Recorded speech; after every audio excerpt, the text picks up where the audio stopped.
Some of that stuff was disappearing because the focal point was not on being competitive. The focal point was really on, how do I survive in these times?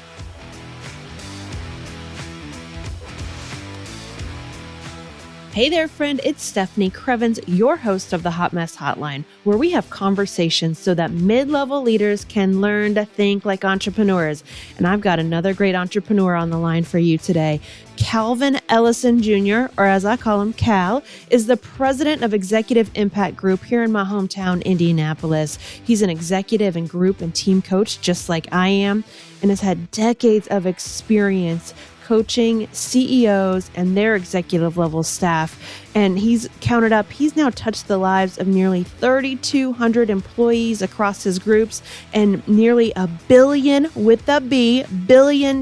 in revenue. He has made an amazing impact of multiple CEOs in my life. And I've heard directly from them the great work that he's doing just by bringing CEOs and other executive level staff together in masterminds to learn from each other, to get honest, to get vulnerable, to see from a new perspective because they're with their peers learning in a new way. Our conversation focuses on the crisis of leadership that emerged in 2020 because of the impact of the global pandemic, because of the impact of social unrest that impacted our businesses in new ways because of the responsibility of business to respond to that. So in our conversation, listen in for what Cal was hearing and learning from his CEOs throughout this year, what he was supporting them with, the pain that they experienced.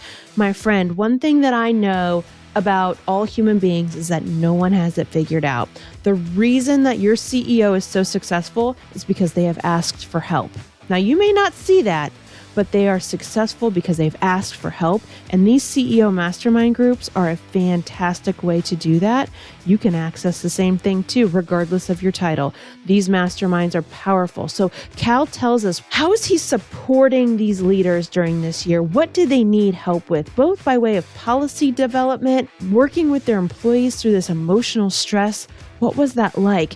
And there's a big question that emerged in 2020 that I didn't really get it until Cal and I's conversation. So I want you to hear for this big, powerful, and painful question that all leaders had to answer in 2020. I want you to come up with your own answer because in 2021, the more you answer this deep, powerful question, the more powerful you're going to be as a leader. All right, my friends, let's dig into the conversation with Cal as we talk about how he experienced the hot mess of 2020 from an outsider's perspective and the support and the clarity he was able to offer. Let's go.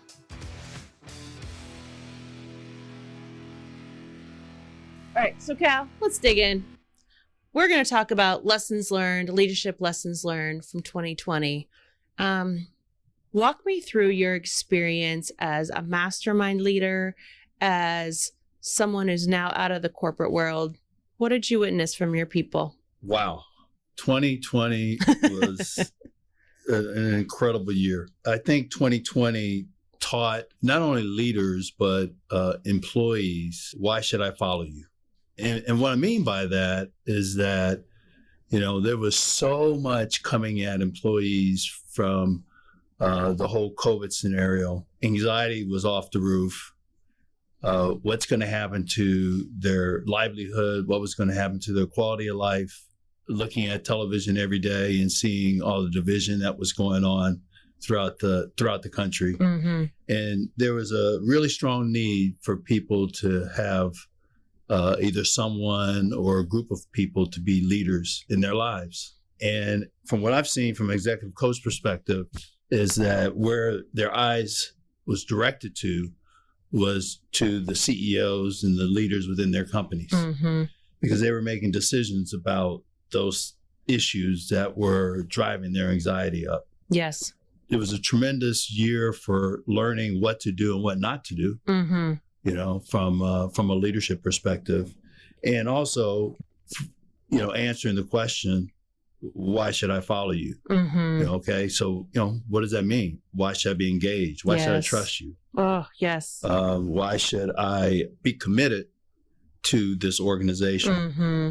So, I think a lot of these issues became very personal for people in 2020. Yeah. And probably more so than I've seen since I've been doing executive coaching. Wow. I mean, I've never thought about it in this way till you asked those really powerful questions.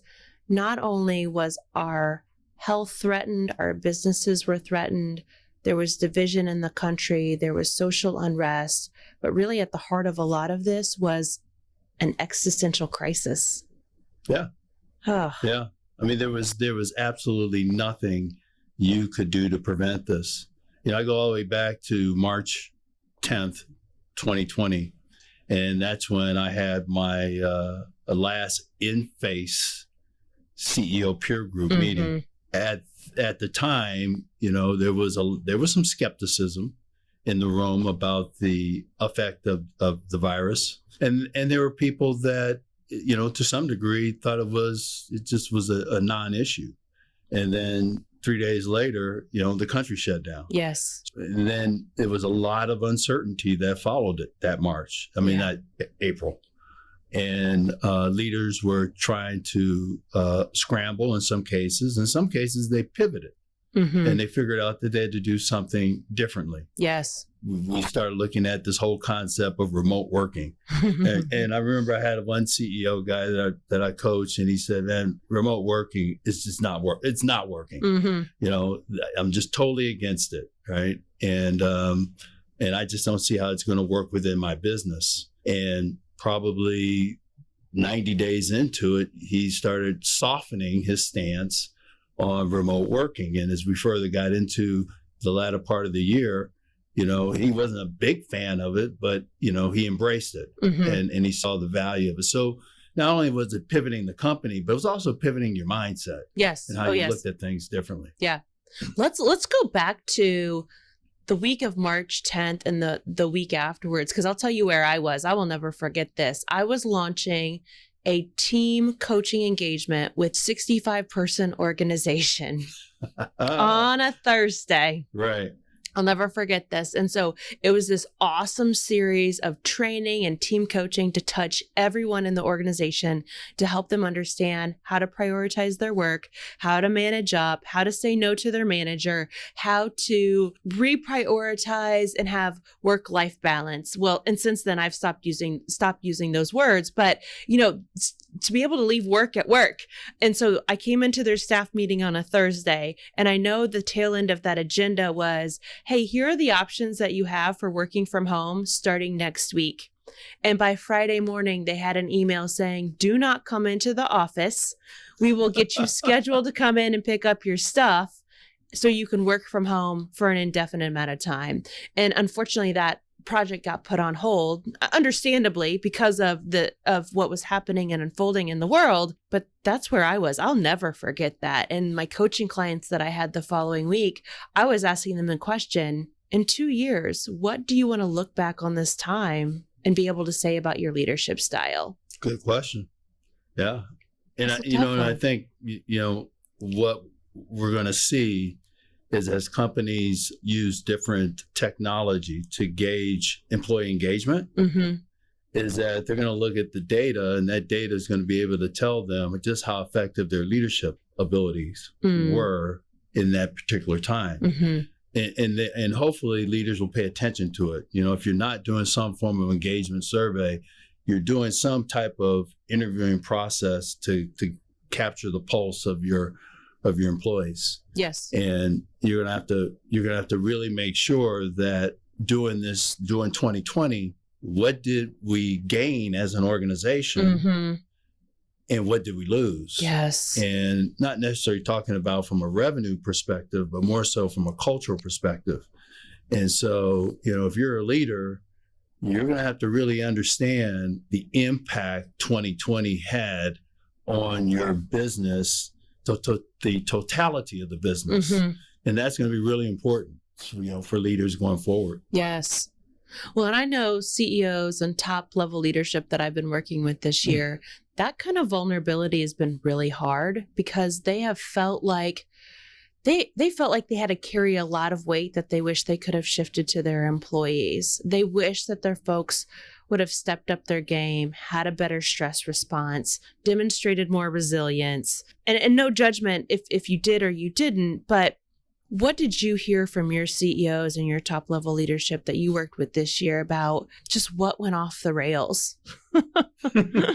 Protecting all confidentiality, of course, but beyond the normal sales, business metric type things, what about people leadership just went off the rails? Well, I recall a conversation with one of the CEOs in particular, and what he learned was there were some people on his executive team that he was surprised on how they responded to the pressure of the moment. Yes. Okay. And so, and those that he thought that would step up, they didn't. Mm-hmm. And those that he didn't think that would step up, mm-hmm. they did. Mm-hmm. I always say, never waste a good crisis. Yes.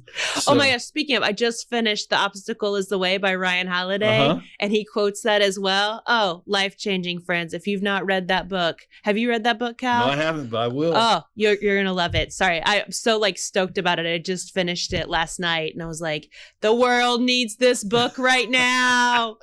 But he says something similar. Yeah, and so I was like, yes. Don't waste it. But you will learn a lot about, your team. Yes. And, this is your leadership team. Yes. This is the people that are helping you drive the vision of the organization and the execution of that vision. Mm-hmm. So, he was really surprised of the lack of performance this individual contributed to the company.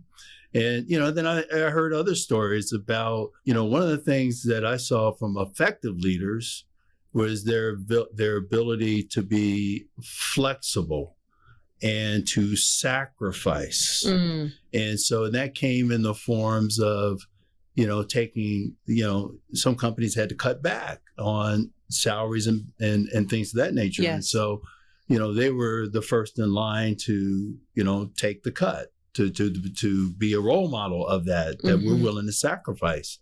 And, this one CEO was saying that he had a person on his leadership team that, was reluctant to do something like that. Mm-hmm. So, he didn't have the empathy for the employees that they were leading, and so you start seeing, behavior that reflects either good leadership or poor leadership when you're in moments that things are uncertain. Yes. And so we saw I saw, situations, how that unfolded with some of the leaders that I deal with. Yeah, same here. I remember I had a COO group that I was leading, and we wrapped up, I think in June, but that April, May timeframe, they were unbelievably frustrated because they saw their folks just falling apart from the stress because of the uncertainty. Some of them, their peers, some of them, their direct reports. But, when they needed their employees to step up, to fight for their job, to fight for revenue, to fight for what they were doing in the world in a new way, in a physically safe way, they didn't have people there with them to do that. And that stress was just crippling to some folks. And again, we're human beings. That happens. But in times like this, we've got to step up our game and figure out how to fight the stress, not just wring our hands and just sit there and be nervous Nellies and I don't know what to do. I don't know what to do. I don't know what to do. That's not going to make it happen. Yeah, I agree with you. I agree with you. One of the topics that we tackled during 2020 was looking inside your company to see just how competitive you are during a time where things are changing. Mm-hmm. And so we had to do things, you had to do your job different. Some salespeople had to figure out how to stay engaged with customers when they couldn't be face to face with the customer. Mm-hmm. You had to figure out how to service your customers when there were barriers to doing that. But, when they start looking at, well, are we competitive? And I'm not talking about pricing. I'm talking about more of, fighting for business. Yes. Prospecting for new business, showing our differentiation that we're better than the other resources that are available for you. There was some question mark. There was some evidence there that was saying that, we're getting so consumed by the anxiety of COVID and everything else that came in 2020 that, that competitive edge that we had that gave us value to our business, that required customers to say, yeah, I want to do business with these guys. Some of that stuff was disappearing because the focal point was not on being competitive. The focal point was really on, how do I survive in these times? Yes. And so I think companies that were able to, through effective leadership, that was able to reframe their mindset. I'm really kind of big on this mindset thing. It's how we think, right? And how we think turns into how we act. Yes. And how we act turns into, what we believe. And so, they really had to, those leaders had to really work hard with employees to kind of get their mindset back to this competitive state instead of a survival state. Yes. Yeah. And I think that's where companies needed folks like us now more than ever, is because the leaders still had to keep the doors open, still had to run payroll, still had to make sure there were adequate sales and delivery, and then to support their people on a mindset change through very stressful times. That's a heavy burden. Yeah. Heavy burden. And they shouldn't have to do it alone. That breaks my heart to think about that, actually. Man, you're opening up the conversation for some big questions here. For you, now having the privilege of being on the outside looking in, being outside serving, supporting folks, which for me, I felt was a distinct privilege to be in this year. Like 2018 for me and my family was hell on earth, where I unfortunately got to learn a shit ton of resilience in order to serve my people, my friends in 2020. And that was, the good Lord up above doing his timing like he does. So I felt like I was in a position to really serve people that needed to be served this year, my clients, my people. From your perspective, and I know you are a tenured executive. You have been through shitstorms before, no doubt. From your perspective this year, what do you hope that leaders take away and move into 2021 with? Well, I think if we think about January 1, 2021, I hope will happen is that we emotionally exhale. And, it may be the same record noise that's going on. It may be the same level of stress. It may be the same storyline, but the symbol of just to exhale because we have a new year, a new start. I hope that the leaders that I work with, and we talk about this, is how do you restart your company? Okay. And some of it, it's like, the president giving the State of the Union message, giving vision and direction. Yes. And so, I'm hoping that, the leaders in during that first quarter of 2021, that they are painting the picture of what's the possibility of our future. And that picture is it's presented in a way that encourages people to keep putting their best foot forward to make this vision a reality. And so I think one of the skills that effective leaders are going to have to execute in the coming year is their ability to communicate. And I'm not talking about emails and phone calls and all that, but their ability to communicate with all those stakeholders that are important to their success. Employees, customers, investors, suppliers. They're going to have to be able to communicate that their company is on the right path, and they're going to have to communicate the progress they're making with their execution of the vision. And those CEOs that struggle with it, and those leaders that struggle with it, they will find themselves with a group of followers that don't know where they're going. And you see evidence of that when you look inside of an organization and you hear people saying, where are they taking us? What's going to happen next week? What's going to happen next month? Yes. Okay, because they don't know. And so I think these people who are high performing leaders in 2021 they are going to have to be on the top of their game, and they probably will be on communicating and just how effective they are in communicating their message. Yeah, great point. This season of the Hot Mess Hotline is brought to you by my Hot Mess Quiz. One of the common lessons that my clients learn during coaching is how to really evaluate a problem, dissect it for clarity, and then take action on the tasks that really move the needle. The Hot Mess Quiz can bring you that focus too. As a leader, your work life is full of, well, work. But according to Pareto, 80% of that work isn't even impactful. If you need to create growth and change, you need to focus in on what truly matters and what will drive new results. Take the Hot Mess Quiz by clicking on the link below, which is stephaniekrievins.com/Hot Mess Quiz. You know, just like this podcast promised, and this is in the real world too, what happens when people stop being polite and start getting real? That's what you're going to get in this report. It's going to be tailored to your business hot mess to tell you exactly where to focus your efforts first, and then how to bring your team along to get the change that you need to create. Go to stephaniekrievins.com/Hot Mess Quiz. Don't wait another minute to start becoming the pro troublemaker you've always wanted to be. I'm curious from your perspective. This is kind of a side conversation, but I've been wanting to ask it ever since we pressed record. Uh-oh. I know. Sit down. Oh, no, as much as you're comfortable sharing, but what has been a time in your career where you've been through something similar and you made it through on the other side? Oh, the time in my career.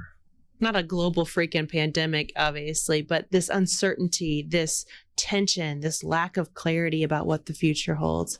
Wow, how personal you want to get here? It's your choice, man. This is your episode. Well, I think if we become transparent, there are numerous times, in anyone's life, but particularly in my life, that, you hit a V or intersection of life, and you just don't know what's going to happen next.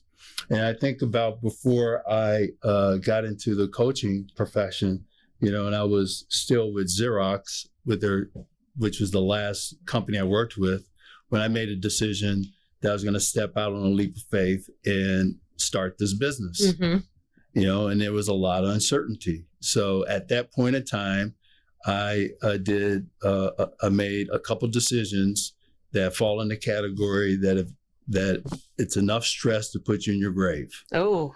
So quit my job, started a business, got a divorce, sold a house, bought a house, all in about 6 months, less than 6 months. Damn, Cal, what were you trying to do to yourself? All in. Yes. Yes. You're all Forge in. in the fire. Yeah. Ooh. You're all in. And so, to your question, uncertainty, there was a hell of a lot of uncertainty there. Yes, sir. And, like any startup, the business didn't fulfill the vision I had. Right. And never does. At that point in time, and making that adjustment, to do that. And I remember going to I'm like running out of money. What am I going to do? I went to my dad, and this is an example of the importance of, having someone in your corner when you're faced uncertainty. And I went to my dad, and I'm like, hey, Dad, I got to borrow some money, and so he asked me the question. I will always remember, he asked me the question. He said, are you sure you know what you're doing? And with everything I could muster up at that time, I said, yes. And I knew he knew I didn't know what I was doing. Yep. and he gave it to me. And that was enough to keep hope alive. Yes. And then, I was able to get some traction, got a couple deals that started popping. And next thing you know, 30 something years, I think I've lost track, but it's been a while since that moment. Yeah. And I'm still, making a difference in the lives of business owners. That's amazing. Yeah. Oof. Yeah. Wow. How do you think that situation prepared you to lead through 2020? Well, it was probably that situation and others. It's probably like a wall, just brick after brick, Yes. right? And, the unfortunate thing that also happened in 2020, along with the whole COVID scenario, was I lost my mom. And she came down with pancreatic and liver cancer. And 2 weeks after they diagnosed her, 2.5 weeks or so, she passed away. Oh, wow. So you had that with the whole COVID scenario. I think what was in front of my face was my world flipping upside down. And I can only imagine all those families and loved ones, families that lost loved ones in 2020, that they were feeling the same thing. Yes. And so, when you're facing, at least for me, when I face uncertainty, you got to go to a place where that is certain. And the place that's certain for me is my belief in God. And so that what helped me go forward through 2020, and I was fortunate to be able to pivot my business, pivot how I was able to work with my clients and maintain the clients that I had during the year. And, you think about, this was a year of shutdown and there are a number of businesses that just didn't make it. Yes. And trust me, they had their faith and belief also. Situations didn't work out for them. They didn't make it. And so hopefully they will rebound, and go forward. But, I think, to your question of, well, how do you survive this? And how do you get on the other end of it? Is that you have to have a high degree of faith that, there's something there that's bigger than you that will help you get to it. Yes. Yeah. I believe the same thing. And it's tough to see it when you're in the thick of the stress. And sometimes it's literally about getting through the next hour, getting through the end of the day, getting up out of bed the next morning, getting through that day. I was on a podcast last week and something slipped out of my mouth because I'm an extrovert. And I was like, whoop, don't know how that's going to land. But what I ended up saying, because it's true for me, is highly ambitious people look for meaning too soon, when instead sometimes you just got to still work through the problem. And I know for me, when I was in the thick of a foster care situation that was unbelievably painful in 2018, people say things to you like, oh, God has a plan for you. And thank God you took care of those boys for as long as you did. And I'm like, that is not where I'm at today. Today, I would like to not cry. And people mean well, right? But you can't look for meaning too soon. And so I hope that folks listen to this episode as we're recording it December 2020. It'll come out the first part of 2021. If you haven't found your meaning yet, that's okay. But keep your eye on the prize and keep moving. Like, that's the point. That's how you get through uncertainty. Uncertainty, I always see it as this foggy path.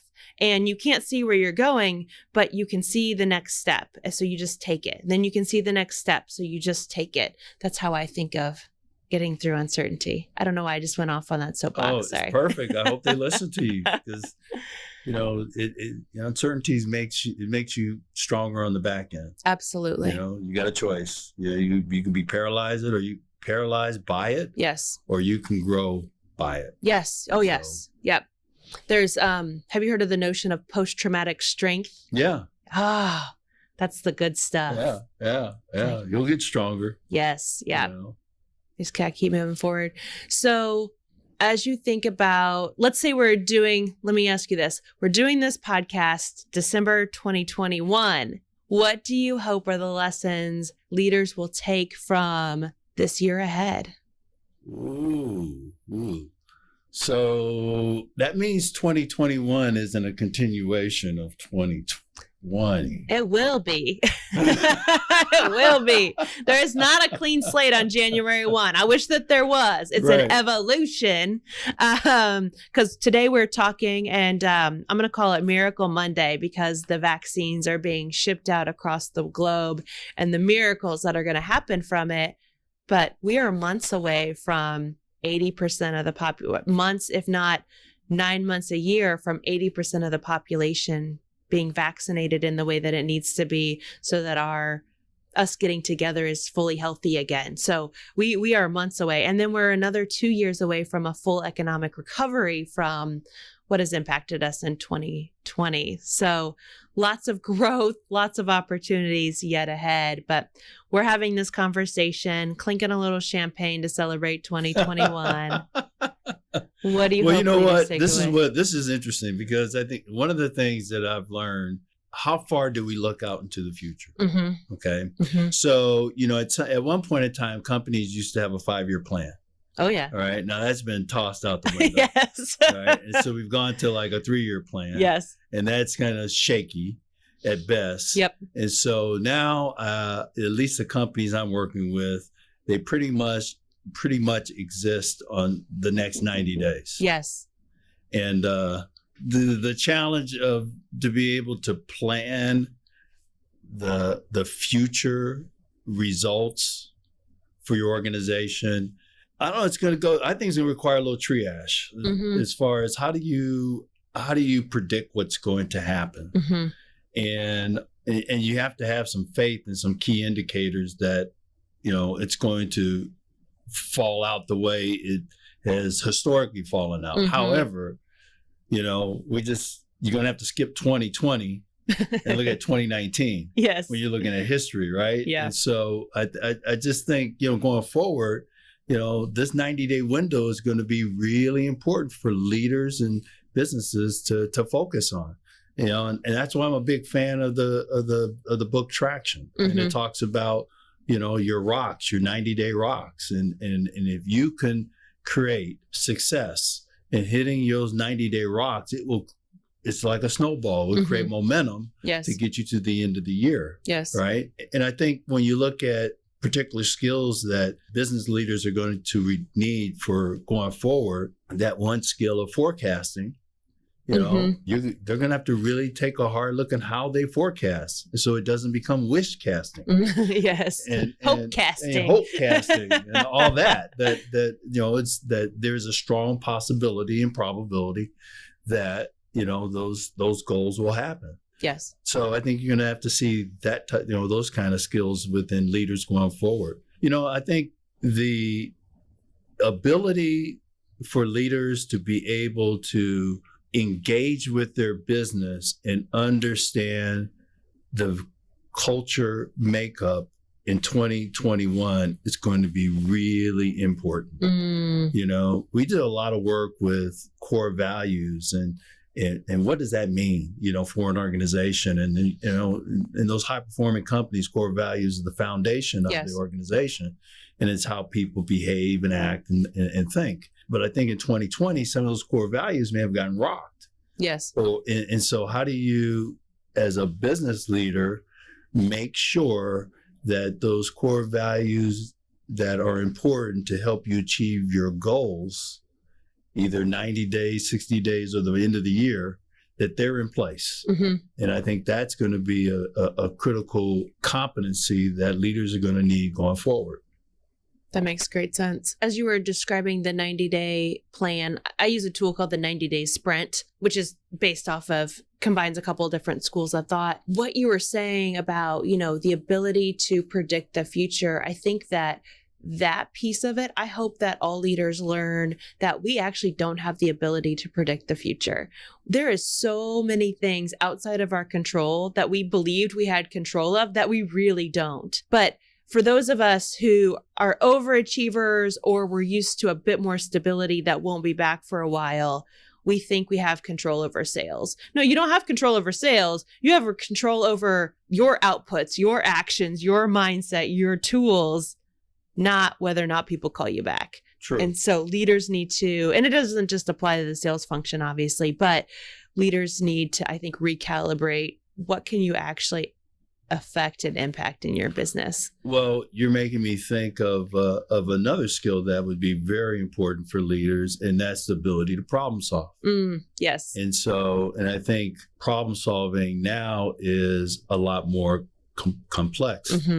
There's a lot of variables that are involved in the situations, some that are very clear cut, some that are uncertain, right? And so as a business leader, how do I problem solve issues that either my department or my company is facing day in, day out? Mm-hmm. And are you the kind of leader that when you are problem solving, you're not hunkered down in your office trying to figure it out yourself, Yeah. but you've engaged, other people to help you, provide either data, resource, or opinions on how to handle this problem. Mm-hmm. And then, so you have to have that skill to be able to problem solve. And then I think the other thing that's going to be really important is the speed of execution. Mm. And so how, as this business leader, do you drive urgency within your organization? Yes. That's a big challenge,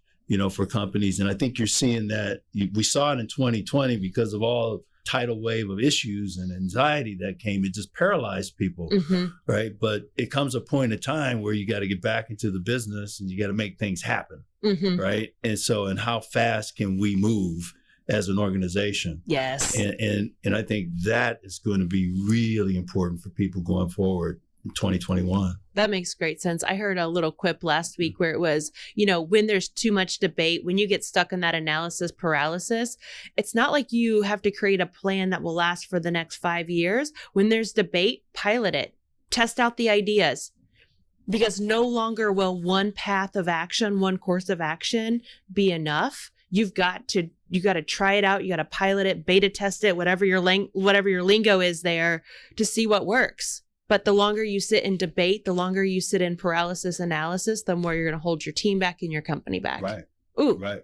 Okay. That's good stuff. Ooh. We're going to change the world, Cal. Yeah, we're going to change it. Let's go change it. Let's tackle it. All right. So we've touched on 2 key skills for 2021: problem solving, and then having the ability to plan 90 days in ahead. 3 more, or 1 more, just to give folks 3 good tools to come out of this conversation. Driving urgency. Oh, yes. All right. That's yes. the other one. We got to add that one. Yes. All right. But hey, I'm going to add 1 more. Okay. All right. Bonus. Because you are the rock star of this. So I'm going to add 1 more. And that is, how do you hold people accountable? And not only, and you have to understand kind of the whole concept of accountability, that it's not a punitive thing. No. I'm not trying to crush you as an individual because you did not do that. If we use accountability the way it should be used, it's a way of coaching people up. Yes. Right. And so, and helping them get to a level that maybe they can't get there on their own. Yes. Right. And so, and I think this whole concept of accountability and helping people, I'm going to steal your jargon, do what they said they're going to do. It was borrowed creatively from somewhere else, sir. All right, we do that. Yes. Right? Yes. But that is, I think that is going to be front and center in helping people achieve results and drive execution. Oh, The absolutely. whole concept of accountability.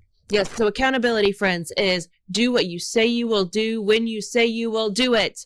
We overcomplicate it by throwing a bunch of other stuff in there, but accountability is simply the ability to follow through on your promises, which I think is a lacking skill in many organizations. And so Cal and I have talked about this extensively, but if you are going to pivot, if you are going to try new things, if you are going to walk the path of uncertainty, you must follow through by actually doing the walk. That is how things get piloted. That's how you create urgency. That's how you solve problems. Too many of us think that we can sit in our chairs and think our way through a problem. You can only do your way through a problem. And so if your people aren't doing enough, you've got to hold them accountable so that they create focus, so they do what they say they will do when they say they will do it.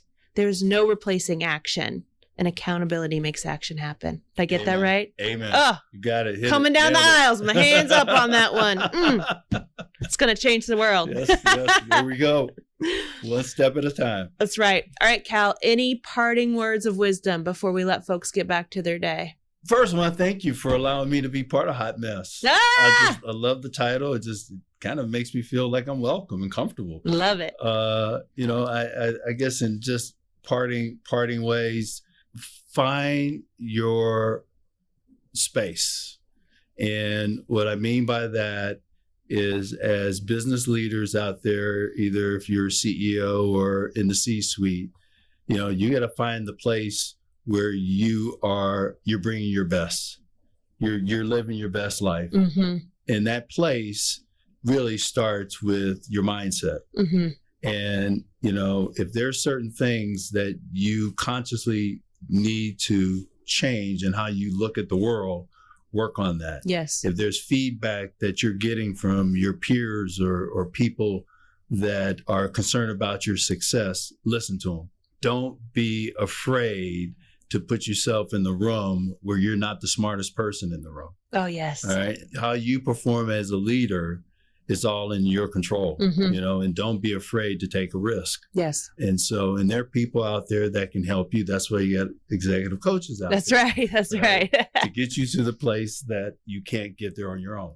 And so, but once again, Stefanie, thank you so much for this time. I really enjoyed it.